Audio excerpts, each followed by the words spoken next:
Hello, everybody, and welcome for the after lunch portion of your show today. When we, as security professionals, think about and talk about security, quite often our tendency is to dive immediately into technology. We're interested in whatever the latest CVE is, the malware tools that are used to exploit that particular problem, and the tooling that we, of course, can use to improve our detection and our response processes. As fun as technology is, though, focusing on the tech first is fundamentally wrong. Security is a people issue. Computers don't attack each other. People are behind every single adversarial action that happens out there. It's the people that want our data, or that of our customers, of course, and they want to influence the world, they want money, and quite often they really want to prop up their egos. As a result, as sort of the chief security officer at Amazon, I often feel like I'm playing chess while practicing psychology. And after being a security professional for a bunch of years, this really is the essence of security to me. It's playing chess while practicing psychology. Because in order to win at this game, you have to stay focused on the board, paying attention to how the pieces move, how they interact. You have to try to determine your opponent's strategy, and then to predict their moves and adjust your strategy in response. At the same time, you have to understand the human elements that are at play. Your tendencies, your opponent's motivations, and moving beyond the immediate board that you're in front of right then, you've got to think about the human aspects of everybody else who's around you, because you're not playing just one chess match. You are playing dozens or hundreds of games at the same time because you have a variety of adversaries with different motivations who are going after you. While this can feel overwhelming, the key takeaway from this analogy is that there are technical and human elements at play, with the only constant amongst everything being change. Security is not simple cause and effect. Security is a weave of overlapping layers, and each of those layers is constantly shifting and evolving. You, as a security professional, need to try and account for this complexity and this complex tapestry that's around you. Our adversaries, of course, are constantly evolving what they do and adapting as well. They're improving their techniques and the tools that they use to attempt to disrupt our businesses. You have to predict, anticipate, adapt, and ultimately react to these changes in what's going on around you. At the same time, the organizations that we work for and that we try and protect are adopting new technologies and deploying new solutions to deliver better outcomes for their customers. A key element of your success as a security professional is supporting the business that you serve as it evolves over time. As a result, if we're doing our jobs right, we are constantly innovating and constantly evolving. And that innovation needs to happen at all layers of security. This often results, by the way, in very small improvements in one area that might inspire big changes in another. Occasionally we see major jumps forward that have the potential to elevate security across all of the layers, but usually this is an incremental process of improvement everywhere. And remember how I said that security is fundamentally a people challenge?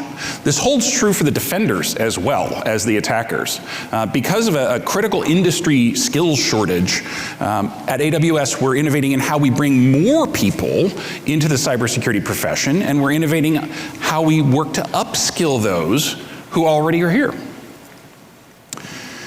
Let's face it, people are our most constrained and most valuable resource.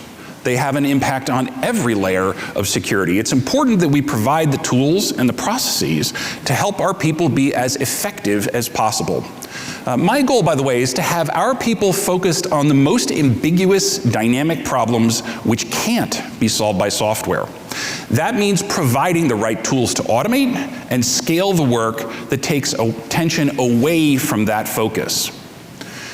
Some of these tools are internal to AWS, and our customers see the benefits of that work indirectly through the services that we provide.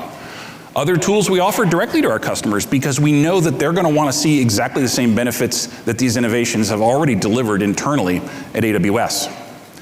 Today, by the way, we're going to talk about the incredible innovation in those tools and how they fit into the multiple layers of security that are necessary to properly protect our services and your data. We'll dig into examples. We're using custom large language models to accelerate our internal application security process. We'll explore how generative AI is helping our customers to address security vulnerabilities faster, and how it's helping to streamline their security investigations. In each of these cases, by the way, AI complements the human skill set. It helps the people who are at the core of our security make better decisions using a broader collection of knowledge that's made more accessible to the people who are using these security tools. They're being more effective in their work and constantly improving the security of the layers of their environment. And this pattern, by the way, it's a pattern of combining sophisticated tooling with skilled engineers is highly effective because it puts the people in a position to make the nuanced decisions that are required for security. No matter what you might hear in marketing somewhere else, AI cannot do that on its own. Let me be clear. AI is one of those technologies that allows us to make a leap forward, and it will impact all layers of our security. It helps our people be more efficient and more effective. It's already radically changing our business and how it works. And when used as a complement to other tools with appropriate human review, it can help security controls be more effective. Today, we'll also talk about how years of innovation have put AWS in a position to deliver services that help customers be more secure running on AWS than they can be anywhere else. Now, let's turn our attention, like most of the attention in this year, to generative AI. This topic is a fantastic opportunity to show how we think about innovation at Amazon. And as with most things at Amazon, we can start working backwards from a simple question. How can this help our customers? Generative AI and LLMs are an expansive technology space. There is a near infinite set of use cases for these technologies, and frankly, the world of generative AI is really just getting started. Today, I want to begin with a look at how generative AI and LLMs writ large are being used at AWS to improve our customers' security outcomes. But before we get there, however, we need to understand the other AI and ML techniques AWS uses today to help solve some of our most important customer security challenges. When a team asks, who can access this resource? A concrete, provable answer is required. This seems like a simple question, but access policies and permissions can be applied using different features with cumulative effect. To address this challenge, we introduced the IAM Access Analyzer in 2019. This first-of-a-kind tool uses automated reasoning to mathematically analyze access control policies that are attached to resources. The result is a deterministic proof of which resources can be accessed publicly or from other accounts.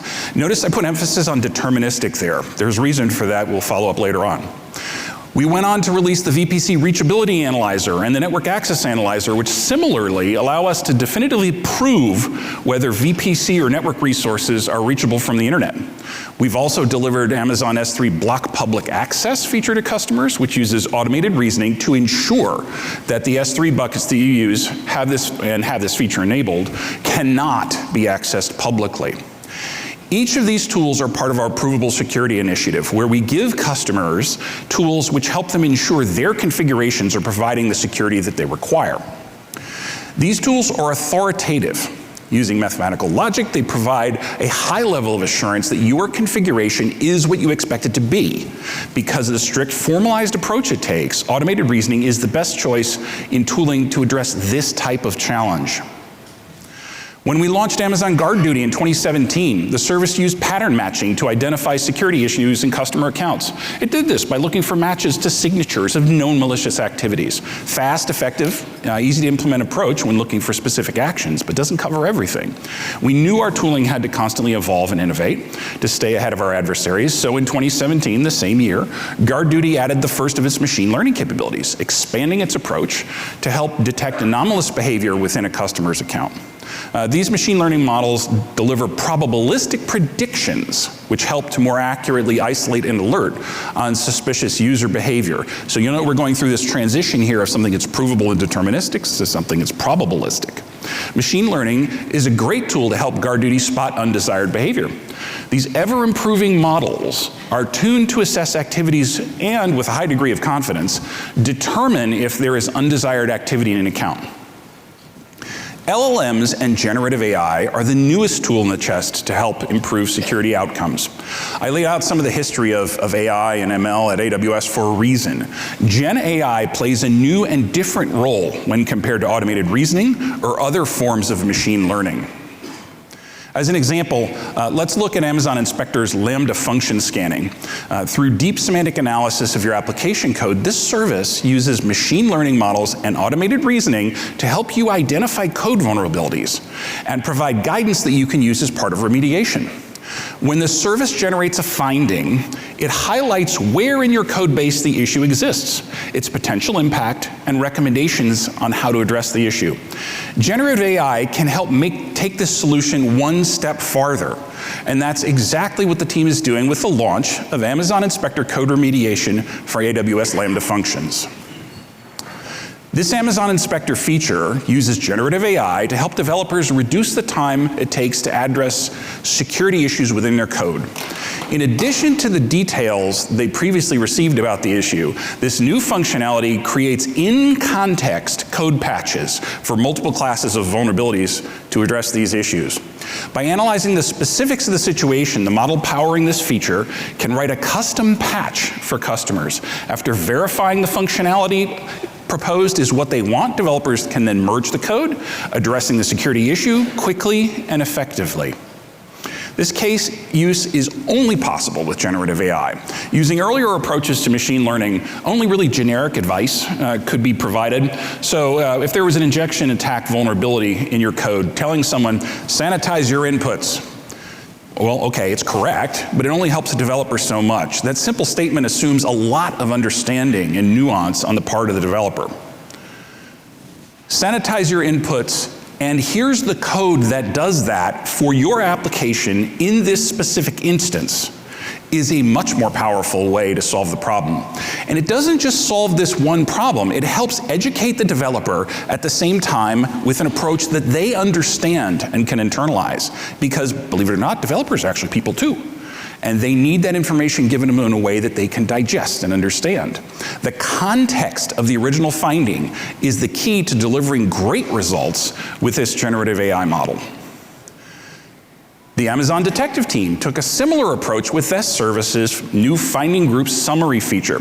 So Amazon Detective helps customers analyze, investigate, and quickly identify the root cause of security findings or suspicious activities. Detective has traditionally helped investigators understand and analyze an issue using machine learning, statistical analysis, and graph theory by building a linked data set that is presented to the customer in an interactive dashboard so you can dive in and see what's going on, what's connected to what might be causing what. This new generative AI capability uses that context to generate a narrative of the issue, helping to bring a broader perspective and more security knowledge to bear for that individual user. The capability summarizes the data like a readily available expert with very broad security training coupled with specific knowledge of the individual investigation currently underway. So it's taking someone with a huge background and applying that same knowledge base to this specific problem that they're looking at right now. In this case, the use of generative AI is helping to accelerate the investigative workflow. For security experts, this helps to validate their observations, things that they already think they see, and to streamline their work. For builders, on the other hand, the software developers out there, Detective's use of AI is making high-level security knowledge and understanding far more accessible to them than they might have had before. Generative AI is one more tool our teams are using to help our customers be more effective in their work while raising the security bar. Let's face it, AI headlines can be hyperbolic and sometimes outright unbelievable. The reality, as always, is more complex and nuanced. Like any tool, some scenarios are a better fit for AI than others. Let's take a few minutes to strip away the hyperbole and look at what the innovative use of AI can actually mean to real security. I'll use an internal example here. All code at AWS is reviewed before it reaches production, and in fact, well before that point. As you can imagine, there are a lot of security reviews that have to happen over the course of a year, and we've recently started to accelerate these reviews using a custom LLM. The output from the model identifies potential security issues which our application security engineering team then use as a guide for their review. I've seen this kind of problem before. It resulted in this particular issue. You should go look here because there's a potential for something that you might want to dig deeply into. The sheer number of code reviews we've conducted over the years and the scale of our code base make it possible to effectively train and finely tune this model. At AWS, we see issues that simply don't happen in other environments because of the incredible scale of our operation. And this model's understanding of our specific situation helps deliver actionable outputs that accelerate our AppSec review process and the software development process overall, by the way. Because if you gate the progress of development on the security review and you don't accomplish it with rapidity and clarity, you're going to end up either getting bypassed by the developers who aren't going to want to have to deal with you, or you're going to slow down your delivery, which none of us can afford. So remember how I mentioned that formal reasoning tools provide deterministic output or proofs? By contrast, LLMs generate non-deterministic outputs. That's an important feature of the technology and an important difference to be aware of, especially if you're in a regulated industry. So what does this mean in the non-deterministic output?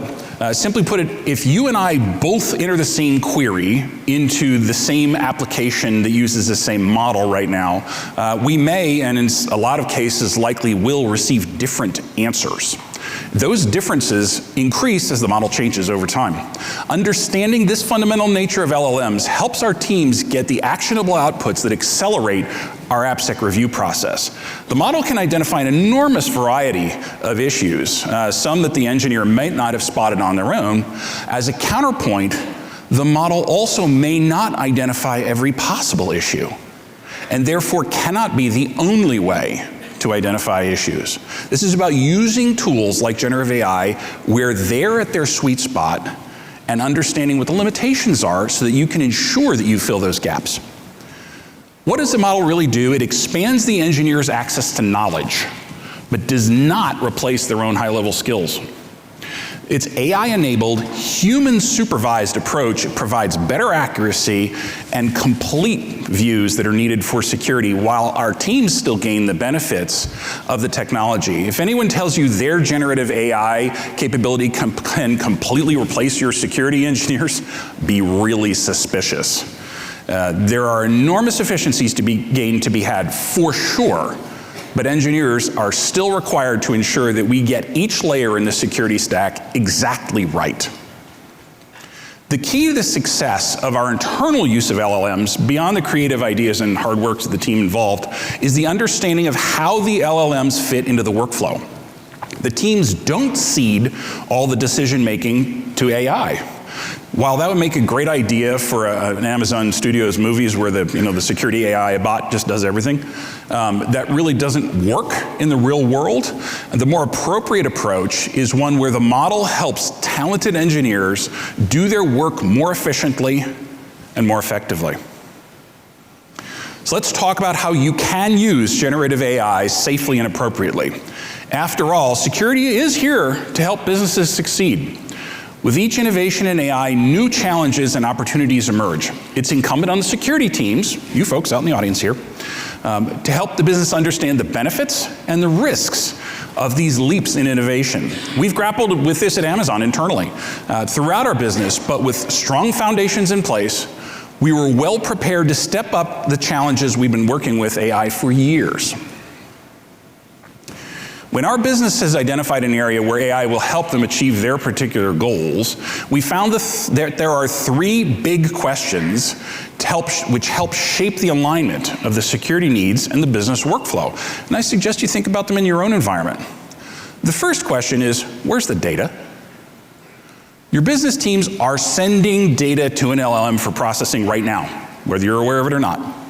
Either for training to help build and customize models or through queries of that model with applications. We know that in general, the more data a model has to consider, the better the prediction. For example, if you're asking for sales insights, the more financial and customer data that you can provide, the more likely you're going to get accurate results as a result of asking questions. Understanding exactly how that data is handled for training and daily use is critical to your data security. Your existing information security procedures and processes will help address data collection.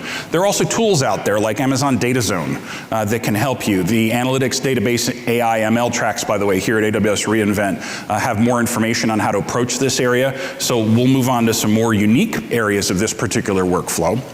And while security teams need to dig in on this question with respect to the safe access of the security of the data of the model itself, we also have to talk about, can the data be exposed through the use of that model? If you're training an LLM with your corporate data, how is the model accessing that data? Can you maintain the encryption of that data in transit and at rest during the training process? And how can you validate that that's occurring? Are the permissions used to access that data scoped to be the least permissive possible? Exploring this question is part of what led to the design of Amazon Bedrock. With Bedrock, you can safely store your data in an Amazon S3 bucket, use a properly scoped role to provide the model access, and you can provide that access to the data over AWS Private Link if you'd like to. This approach provides you with control of your data and assurance that you are always in control of who and what can access that data. You and your teams need to explore the level of isolation of the model that you're using as well. If you provide the model with your corporate data to get more relevant results, which we all know is the way things tend to work, will others be able to see fragments of your data? We know from examples in the press that publicly available models can be tricked into revealing sensitive data that they were trained on, as well as information about the queries that they've previously processed.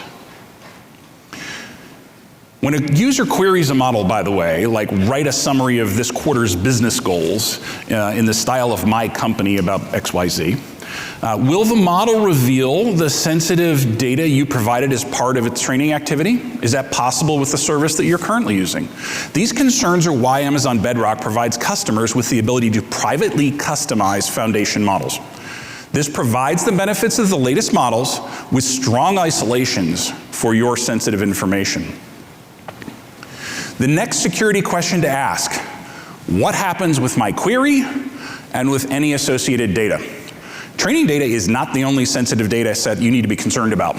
When users start to ask generative AI LLMs questions, they quickly learn what makes an effective query. They start adding more details and specific requirements to the queries that they issue, which do lead to better results. But if your employee queries an AI chatbot, is the output from that query and the employee's reaction to the results, that iterative back and forth, used to train the model?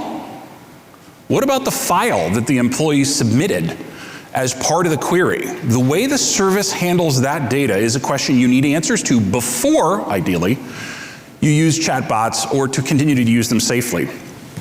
The query itself can also be sensitive and should be part of your data protection plan.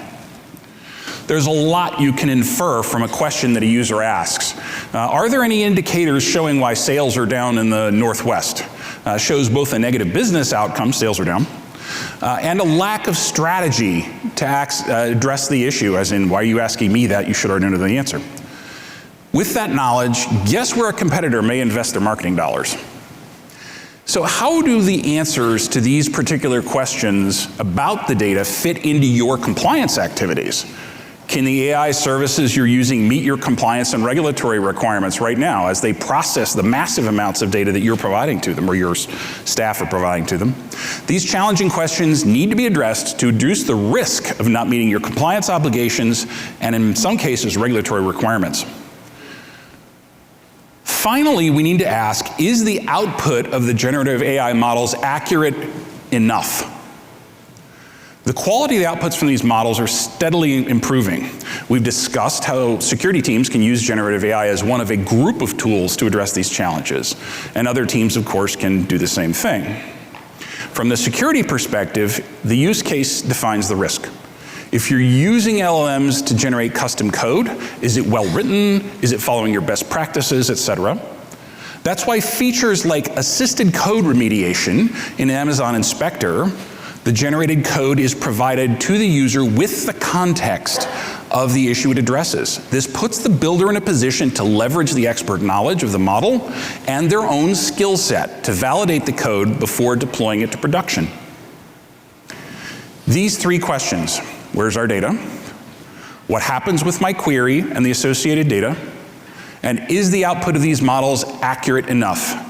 Guide how our security teams think about generative AI and LLM services for the use of our business, our internal Amazonians using these tools.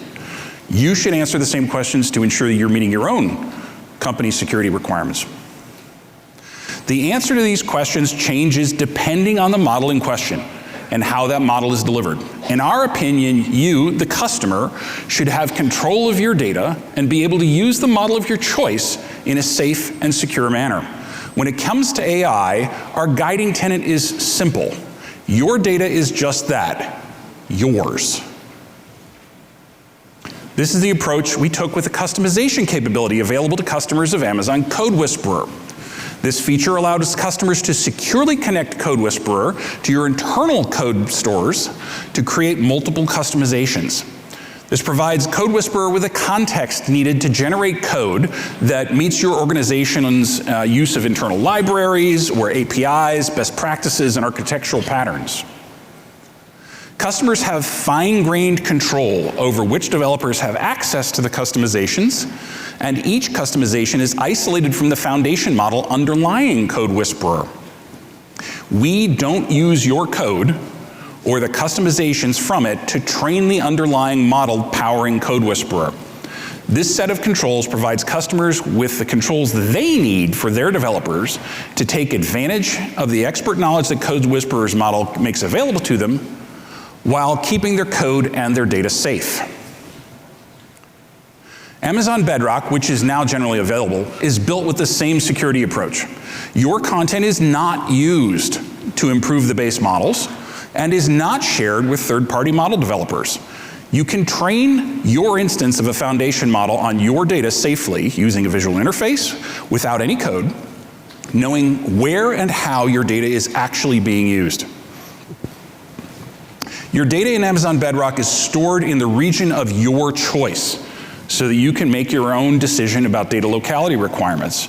It's always encrypted in transit and at rest, and you can encrypt the data using your own keys. You can use AWS Private Link with Amazon Bedrock to establish private connectivity between the foundation models and your Amazon Virtual Private Cloud, VPC, without exposing traffic to the internet. And as with all of our services, we've built security and privacy into the core design of Bedrock. Customers get this high level of assurance without any additional effort on their part. These rich sets of security and privacy features allow customers to deploy generative AI solutions while maintaining a high security bar. Again, your data is your data. AWS provides the choice of controls and of services that will help you meet your data privacy and security needs. We've been using and building AI solutions at Amazon for a very long time now. We have a large number of internal AI solutions that we use to deliver your services. And as you've seen from year after year at AWS reInvent, a number of services we offer directly to our customers. AI delivers the best results when it makes expert knowledge available in a context where you can act on that knowledge. At Amazon, we've seen this pattern work repeatedly. When it comes to security, AI is making security knowledge and deep subject matter expertise widely available. However, we still need more experts in this field, people in this room. Expanding the cybersecurity community and bringing more people into the profession is something that I'm really passionate about. That's why I'm very excited to introduce Chancellor Darrell Allison from Fayetteville State University to the stage. Darrell is going to share with you what FSU is going to do to help expand the cybersecurity education.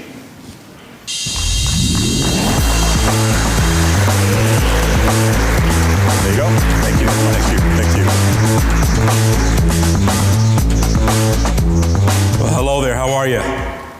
It's a pleasure to be with you here. So I want to say first and foremost, thank you AWS and thank you Steve. We do not take this opportunity lightly to be before you briefly.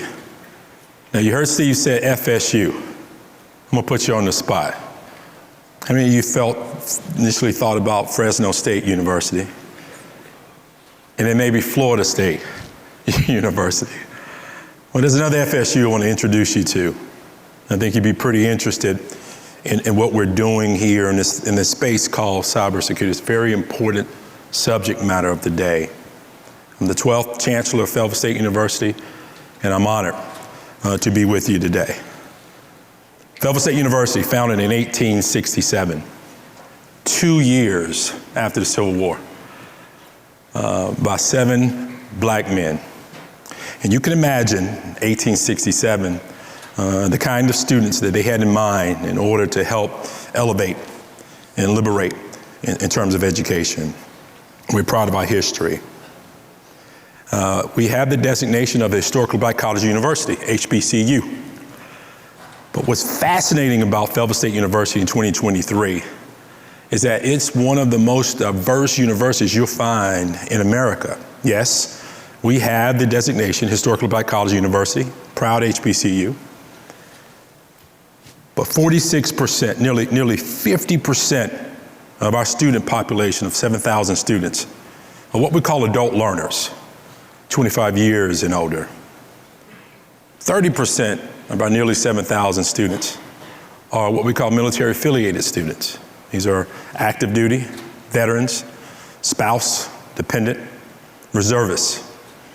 We're located in Fayetteville, not Fayetteville, Arkansas, Fayetteville, North Carolina, home to the largest military installation in the nation, and some say in the world, formerly Fort Bragg, now Fort Liberty. And you see as an institution, we've been laser focused and really focusing in on those programs and those degrees that really have and mean something here in the 21st century. We're proud of the fact that online MBA in North Carolina, we're right there with UNC Chapel Hill and NC State, some of the more reputable, notable institutions in North Carolina. We're also proud of the fact that Fayetteville State University, we're one of 10 universities in the nation that has a designation of SAP, Next Gen Lab. And we're one of only 20 institutions, geospatial and intelligence programs in the nation. And we're proud of that designation as well. And so, yes, we are an HBCU, historically black college university, 1867, 156 years and counting. And I'm really looking forward, we're really looking forward for the next 156 years in this space. It's so critically important. It's a major challenge. And we understand as an institution what we need to do. We find the data, we search the data just like you do. We know that the annual number of cybersecurity job openings is up 74%, approximately 570,000. We understand that the total cybersecurity workforce growth, 59%, is well short of annual demand. And lastly, we're also very aware that available cybersecurity workers now represent over 72% of demand. Got a question for you, got a quiz. Which of these North Carolina universities offer a degree, a BS degree in cybersecurity? University of North Carolina, Chapel Hill, NC State University, Duke University. Not a trick question. It's a trick question. Fayetteville State University.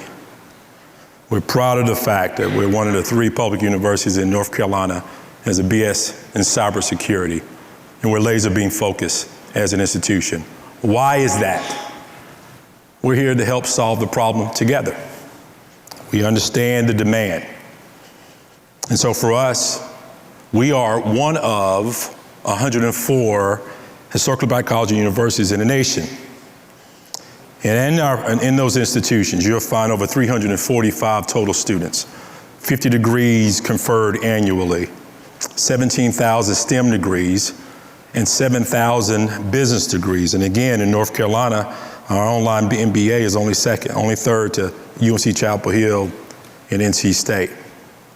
Solving this problem, cybersecurity, together. Another interesting point, we are willing, prepared, and ready. So I mentioned some of the demographics of our institution, but let me lean in a bit. Of our 7,000, nearly 7,000 students, 3,100 are adult learners. And this is 50% of our student population. These are men and women who may have a degree and worked in the workforce, may want to come back and really be laser beam focused on some of those high demand, high paying job opportunities. Maybe they served in the military. Maybe they took some time in a community college. But you can't find a more focused institution. As again, we're learning a little bit more about Fayetteville State University, one of 104 HBCUs in the nation. And then we're getting close to 2,200 military affiliated students. 30% of our student population represent these individuals who have amassed a lot of skill in STEM, in the work that they do. We as an institution, we credit that for actual credit hours. We help get it done, make it done, get it done here to get their 4-year degree in less time so that they can be some of the leading workers as they are students on our campus. And we're known as an institution, nearly 17 certifications. So in addition to degrees, 17 certifications, 3 levels of cybersecurity, SAP, SaaS, Amazon, AWS, et cetera. We are a partner and we are in this together, and we're here to do our part. Solving the problem together means you. One of the things I launched March 15, 2021, when I became Chancellor of Fayetteville State University, is the understanding of how important it is. And we want to make sure that our students are getting everything they need in the classroom, but that's not enough. To just have a diploma alone is not enough here in the 21st century in terms of demands that we need. And that's why we need you. We need AWS, Amazon, and other companies. And so we launched this aggressive effort here with paid internships at Fayetteville State University. And we're keeping score. And that's not a scoreboard you'll find in our arena or stadium. It's a different kind of scoreboard. That is found in our student center. That's about 36, 37 foot long, 4 or 5 foot tall. We mean business. We want to make sure that our students understand that getting a degree is important, 4 years or less. But what also is important, this is where we lean in, and we ask that you lean in. We lean in with our companies and corporations because we say to them, we can do all we can do in the classroom. But we want to make sure that they have that experiential education as well. And they can only find that in your workspaces, in your hallways, and in your companies. And so we have a goal of 1,000 by 2024. We launched that and we'll eclipse that. But we're proud of that wall. We're proud of the opportunity that we have together. Yes, we've got some big issues in this nation. But I am confident, an institution like ours, as you all lean around your table, that you will bring additional chairs to your table. We'll think about this thing traditionally and as well as non-traditionally, inside of the box and outside the box. And you will consider that third FSU in a nation, Fayetteville State University, to come alongside. And together, we will make it happen here in America, in this nation, in this world. Again, my name is Darrell Allison, proud 12th Chancellor of Fayetteville State University. Honored to be with you. And Steve Smith, thank you, AWS, an absolute pleasure. God bless.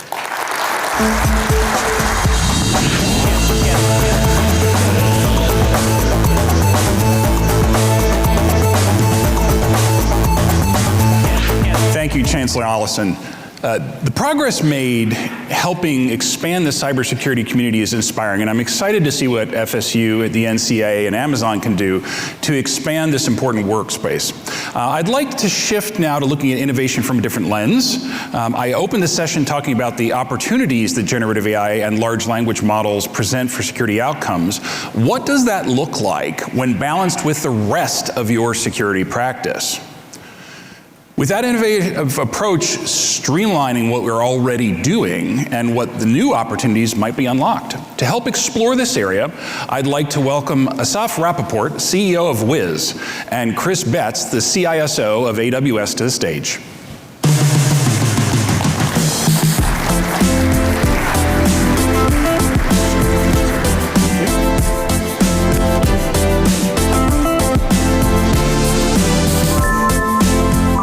Thank you, Steve. I recently joined AWS as CISO, and as you can imagine, it has been a wild ride so far.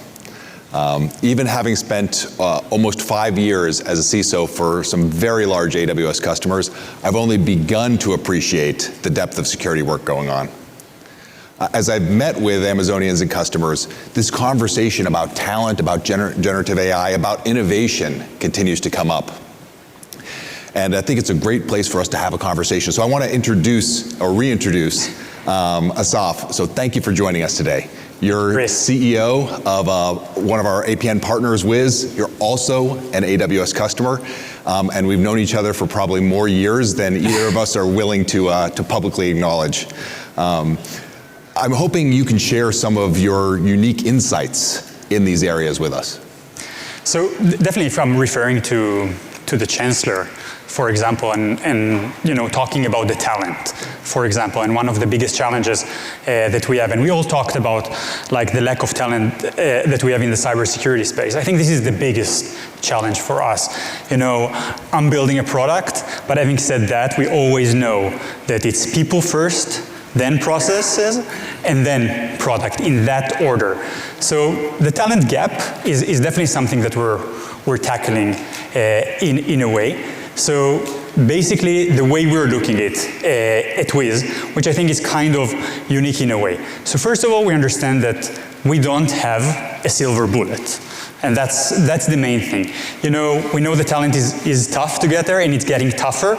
In a way, we need the security team not only understand security, not only understand vulnerabilities, incidents, compliance, for example, but nowadays we expect them also to understand the technology stack of the organization, to understand the business itself in a way, to understand Kubernetes, for example, or the dev CI/CD pipelines and identity and access management, and AI models, like for example. So, you know, it's becoming tougher and tougher. And for us, it's all about training, understanding that, hey, we might have security team that were great domain expertise in security. How do we train them into becoming, you know, better in the technology stack? But also looking at the developers or DevOps engineers and what are their opportunities to move into the security space. So in a way, I'm curious. You know, you saw it in much larger scale than Wiz in your career. How did you handle it in your past? Well, I think bringing top talent in is one of those big challenges. For me, I think some of the most innovative companies I've worked with, there's a common characteristic that we find in our talent, and it is people who, to me, inspire, teach, and challenge me. And in fact, I find that the top talent I run into, they look for exactly the same thing. They're looking to be surrounded by people who inspire, teach, and challenge them. And one of the interesting things that I've come to realize is that people are not inspired, taught, or challenged by folks that have the same background, the same experience, come from the same parts of the world. The people who inspire, teach, and challenge us the most think about problems differently. They think about problems in a new and dramatic way that makes us rethink the way we approach the problem. And that's where innovation and inspiration come from.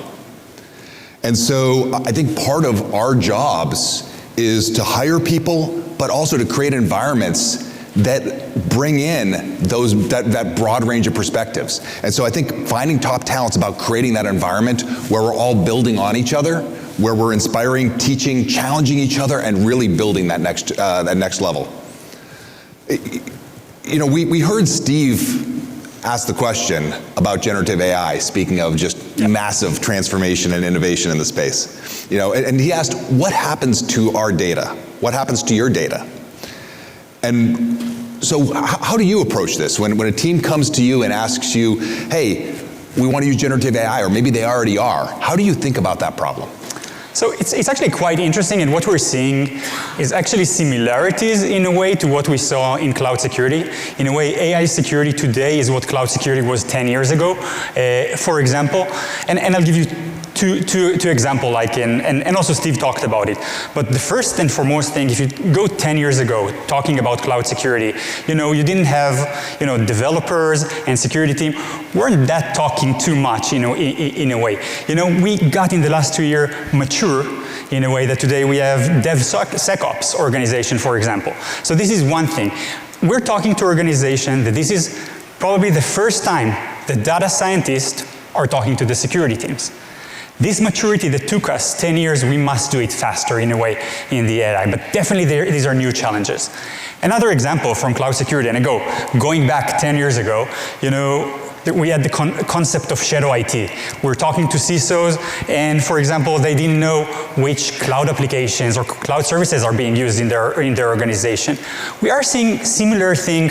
I would call it maybe a shadow AI in a way. When you're looking at, and the question that's being asked, and Steve mentioned it as well, is like across the AI pipeline, from which businesses in the organization are actually leveraging AI as part of their business, which applications in this business are already integrating with AI models, which models are these models are using existing data sets, or they're trained on my own data sets, what data sets, for example.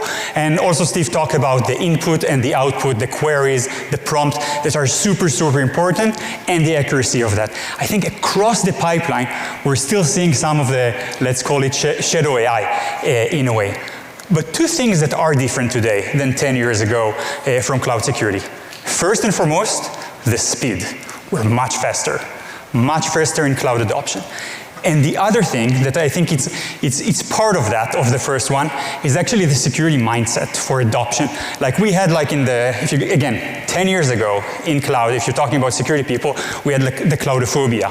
But today we're looking at security as actually as an enabler for AI. And I think the analogy that we love as security people, we love to use is basically the seat belt. We're seeing ourselves as the seat belts. When you're looking at a car, it's not the engine and the technology and the capabilities of the engine that allow the car to take humans and ourselves 200 miles per hour. It's actually also the seatbelt and the brakes and the airbag, for example, that allowed us actually to use this technology that we're actually willing to drive in that. So this is kind of the mindset that we are seeing today, and that's two big changes that we're adopting. Well, Asaf, speaking of innovation, and tying back to that theme, are there any uses of security data or AI that you've seen that really stand out to you? Yeah, so security data and AI, actually, that's what we're seeing. And it's interesting, as security people, we collected data and we got visibility, and we're seeking it for many years, like across the technology stack, network logs, events.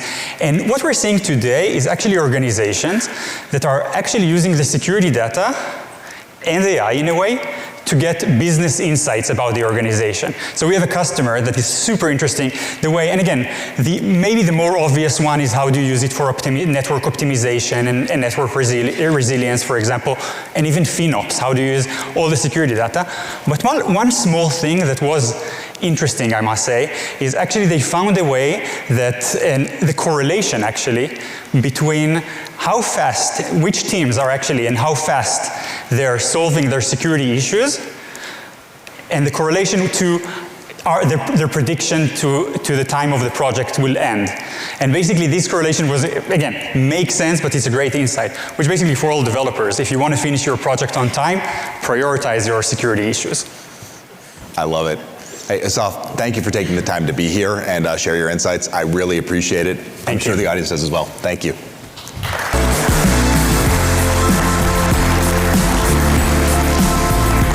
I always value conversations with experts like Asaf. Sharing with peers in the security community is just one of those things that we do, and learning from experiences is invaluable, especially in fields that move so quickly. Some of the sharing that we do, one of the things that other CISOs and I talk about often, believe it or not, is the topic of authentication and authorization. And as frequently, we end up coming back to zero trust. Like any term that's gotten a lot of market attention, it's really important to dig in and make sure we're talking about the same thing. A lot can get lost in assumptions.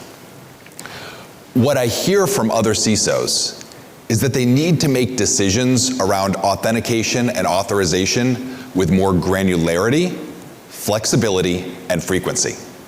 The days of relying on overly simplified models where everything outside is bad and everything inside is good are long gone. Those simplified approaches slow down business innovation and leave too many gaps in our security postures. Zero trust is built on the foundation of authentication and authorization. So for our discussion on zero trust, let's work with just one simple goal.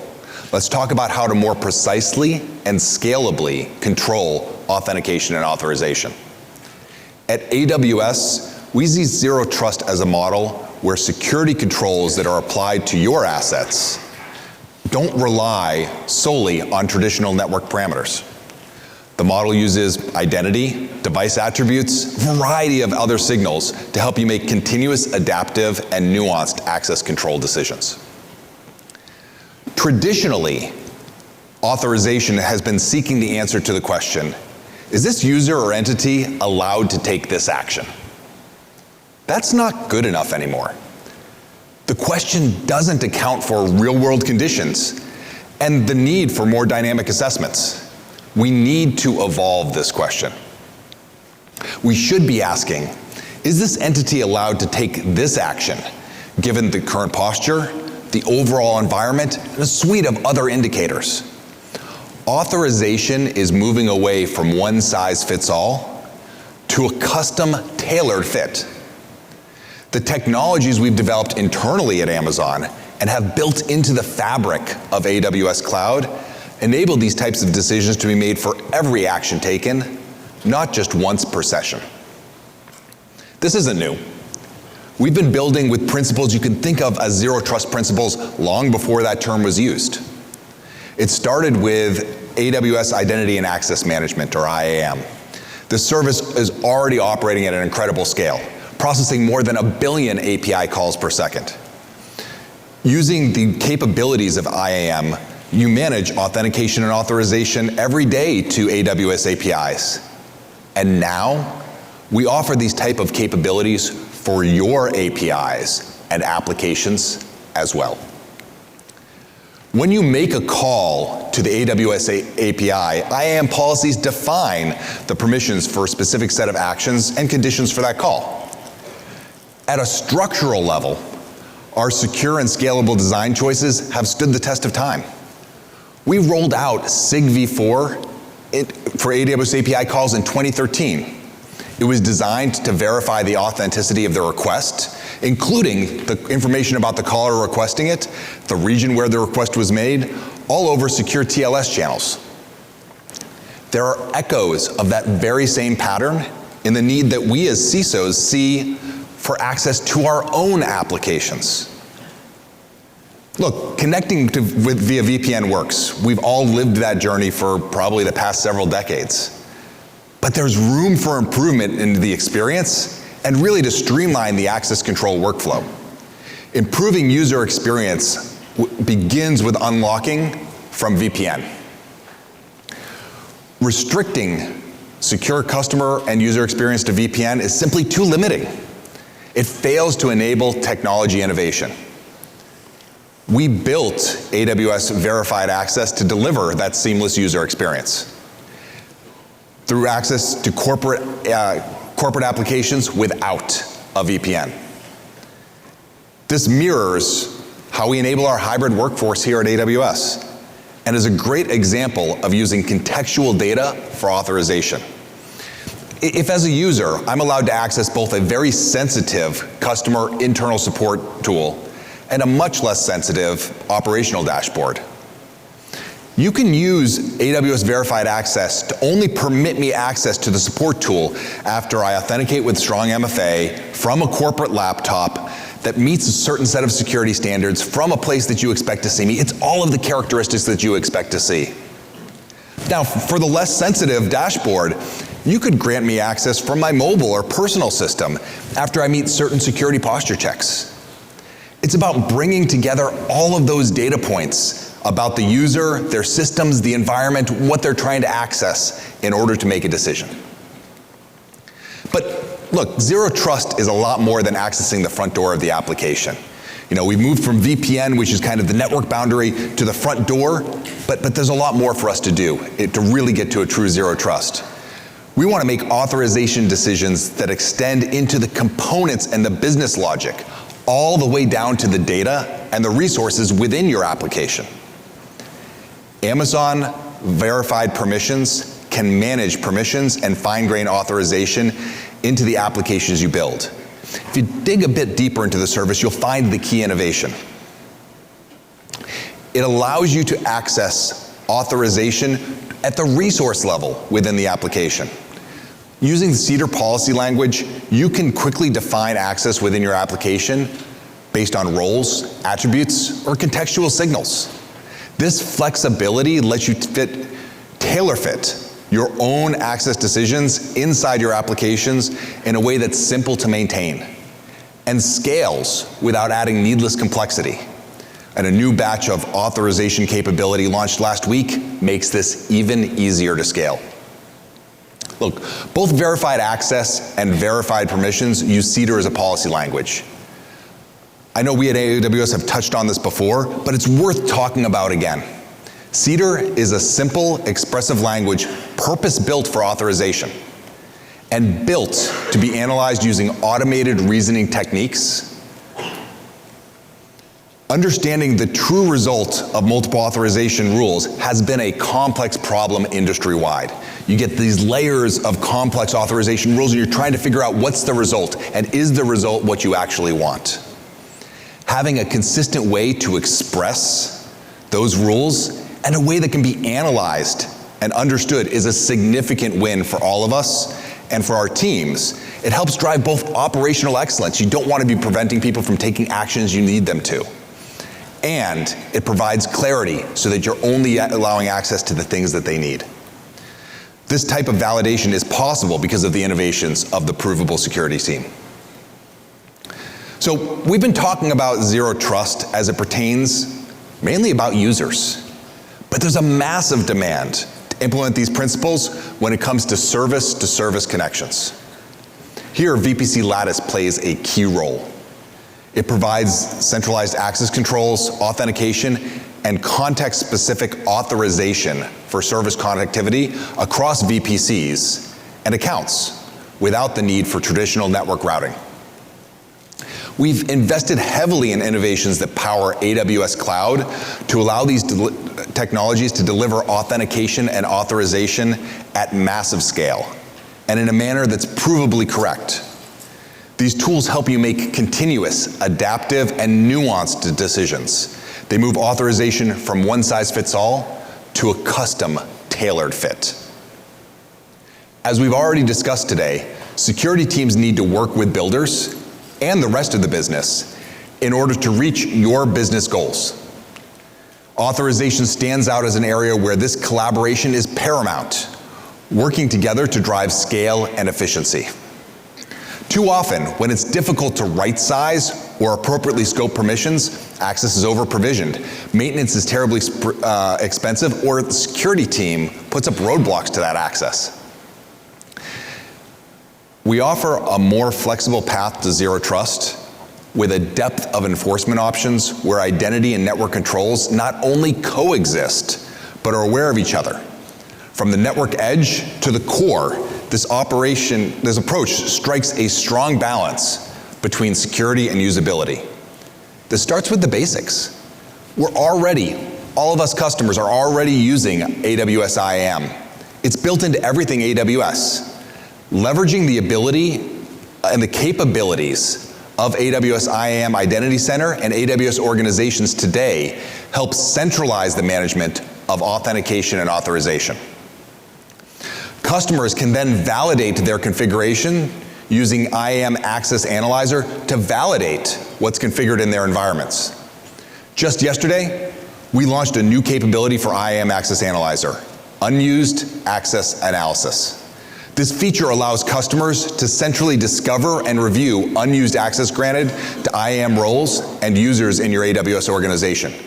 The results of this analysis are displayed in a visual summary dashboard that allows you to identify where the team needs to ask more questions and fine-tune access.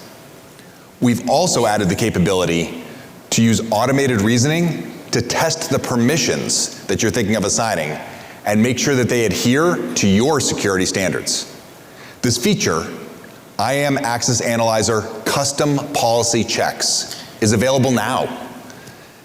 AWS Verified Access, Amazon Verified Permissions, and Amazon VPC Lattice are just some of the latest innovations that we've made available to help advance the Zero Trust journey. Authentication and authorization are foundational controls for security, and we're focused on providing the tools that our customers need to tailor fit these critical security controls to their needs. Security is our top priority. I have trusted AWS security innovation for years.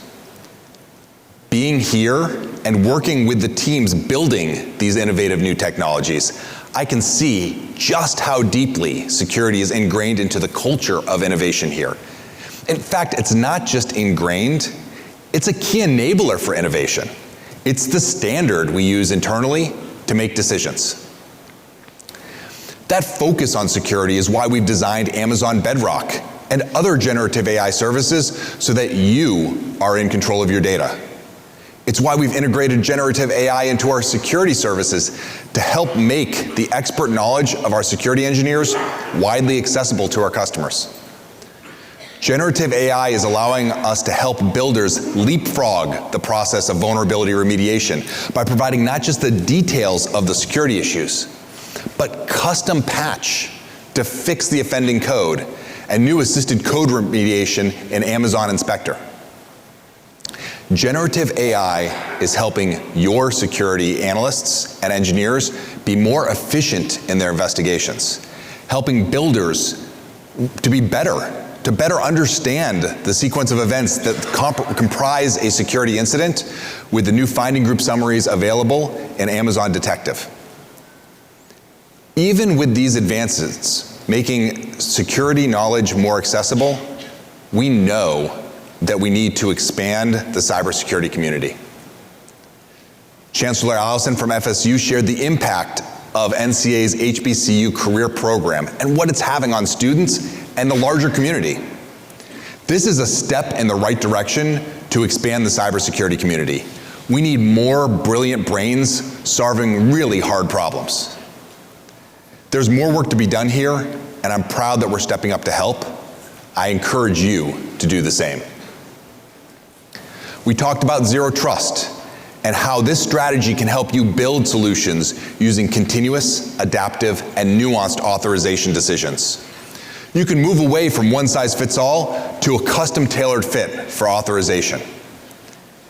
AWS has rolled out innovations to help you start implementing this strategy today. From Amazon Verified Permissions to Cedar policy language to new features available today in IAM Access Analyzer and more. We have capabilities to help you every step along your Zero Trust journey. AWS has been making significant security investments for years to help raise the security bar for everyone. Our culture of security makes it simple for me to tell you that we are continuing to invest in heavily to drive security innovation.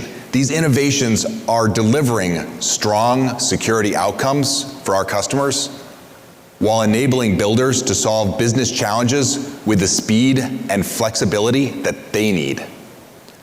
We're working hard to make sure that the more secure path is the simple path for our builders and our customers. Thank you.